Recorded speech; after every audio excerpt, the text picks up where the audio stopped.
I'm Steve Davis. I'm the Public Information Officer for the Lakewood Police Department. As you can imagine, we're still quite busy in our investigation. As a matter of fact, after the events of this morning, we are now in the process of writing warrants. So our people have backed away from the scene, and until we get those warrants signed by a judge, we will not go back into the residence and the scene. That's just standard operating procedures to have those warrants in place. Another thing that's taken place right now is also, as you can well imagine, is the fact that we're very involved in getting all the family members of this officer notified. There's some extended family in other parts of the country and maybe even out of the country, I'm told. So that needs to be done before we can even get close to identifying the officer that died this morning. And lastly, we're assembling detectives and investigators from many departments. We'd like to thank many departments for the assistance that they're giving us here on the scene. That includes Denver Police Department, Edgewater Police Department, Arvada Police Department, and Jeffco Sheriff's Office are the ones that I know for a fact that are here. There are investigators here from each of those departments looking into the situation and helping us process the scene here today. As you can imagine, again, it'll go on for many, many hours. I expect that our people or detectives from even other agencies are going to be here throughout today. Good chance for a day or two. I don't really have a timeline on that as of now. As far as the officer who died, again, first and foremost, our thoughts and prayers to his family. Personal information on him, like I said, it's too premature. It's just too early to release much about him. I can tell you that he was a veteran of almost 7 years on the department, and that he's approximately 34, 35 years of age. But other than that, I really have no more personal information on him. I'll try to answer some of your questions. Keep in mind that I'm sure there are many questions I'm not going to be able to answer at this point, but if you've got them, I'll sure take them. What's the address of the house? I'm sorry? The address of the home that you guys are investigating? I believe it's 1940 Eaton Street. Steve, sources are telling us that the police officer was killed by another officer. We've heard that, and that is one scenario. The question was that the officer was hit by fire from another officer, and I caution everyone that that is a scenario right now. It is not confirmed completely. There are more than one scenario, as you can imagine, though, yes. Was that situation created by the complications with the pit bulls inside the house? I don't know that. Yes, we did receive information that there were 2 or 3 pit bulls inside the house that we needed to deal with before we went back in there. So that was something that was happening on top of everything else going on at the time. I'm sorry. That was part of my question, but I've spoken with neighbors saying that SWAT was on scene and that they actually went inside a home and tried to help protect a family that was in a nearby home. Can you talk to that at all? That's news to me. I don't know that the SWAT team had time to get here. I don't know of any assembly of our SWAT team. It was simply the patrol officers that were out on the street as on their regular duty. And again, I said earlier, and I'll reiterate a little bit here, we were in the area prior to this happening on a totally unrelated call. We had a call about a prowler. We had sent several units in the area to check that out, and they heard shots being fired.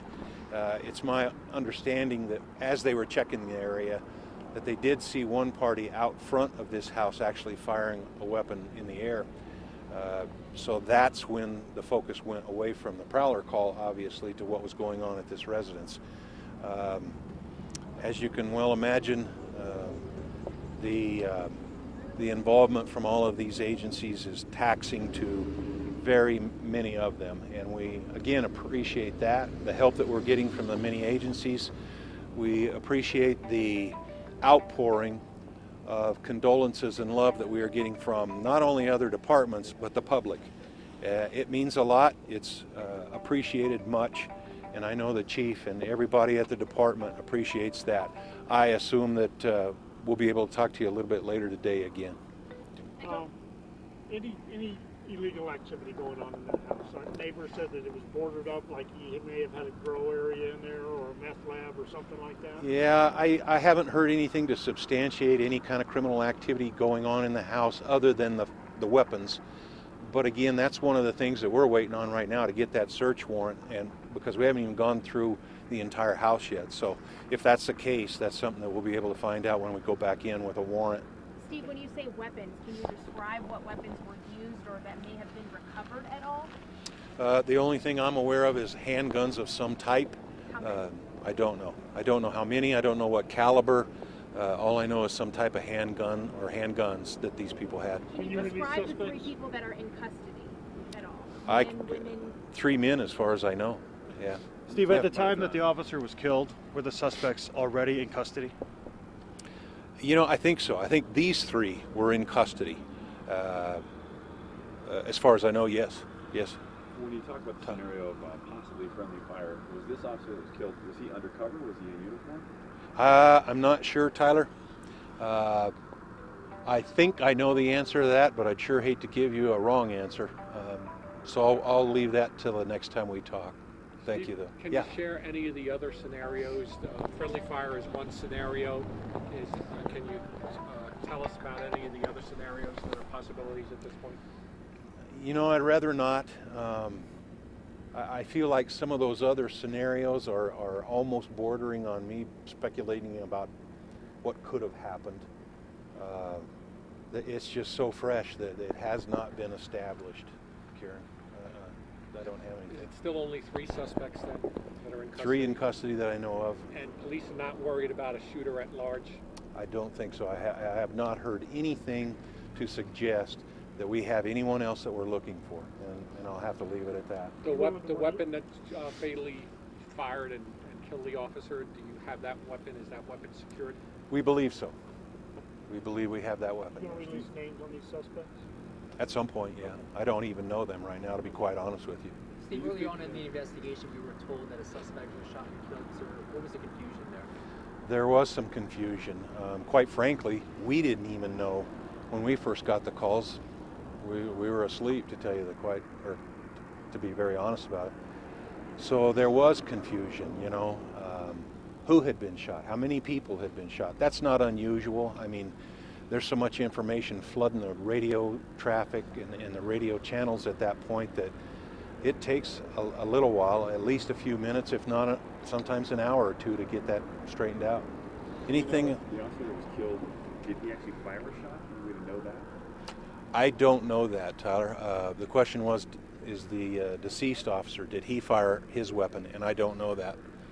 I haven't heard that he did, but I sure don't know that for sure. Steve, I know it's just listed as one of the scenarios, but if it is in fact an officer killed by another officer, talk about the complications that creates, and really that's pretty much the worst situation out there. It is, but I'm going to leave that until that's confirmed, Nelson. Until I'm told that that's exactly what happened, I'm not going to try to confirm that by going through some scenario. So we'll get there. I mean, it may take a while. Yeah. Sorry, I got you really late. Was this Dave? officer undercover, perhaps working undercover? Did you touch on that? No, I don't think so. The officer was assigned to a special unit on the department, but no indication that he was undercover. The unit being, Steve, do you know what it was? I'm sorry, Jim? The unit that it was, perhaps, do you know? Special enforcement team, set team. What would officers in that unit do? Oh, they have a variety of things. They are removed from some of the routine patrol duties so that they can take on special or target special crimes that we're experiencing. Anything from alcohol violations, prostitution, some narcotic stuff. I mean, they get quite a gamut. A couple more, and then I'm going to run. Any idea then what? Again, I apologize. We just got here. Any idea what they were here? Were they here on the reports of shots fired? No, Dave. They had gotten here earlier on totally unrelated call, a prowler call in the neighborhood, and then they heard the shots in the area. So, let me ask you, as far as next time we meet today, do you guys want to do it here or at the station? It makes no difference to me. I don't know what else you're going to get as far as footage here. I could go back to the station and get a lot done, and we could address you there. I think we'll pretty much be here all day. so might as well be here. Like mid-afternoon or what? What do you want? 1 o'clock. 1 or 2. Yeah, 1 or 2 would be great. Let's go 2. 2, Charlie? right That here, gives yeah. me a little bit more time. And that, and plan on that being the most update you'll have before 5? Is that kind of the idea? 2 o'clock That's here? Perfect, Yeah, yes, sir. 2 o'clock here. All right, we'll do Thanks, that. Steve. You bet. Thank you. Thanks, Steve. You betcha. Don't walk away.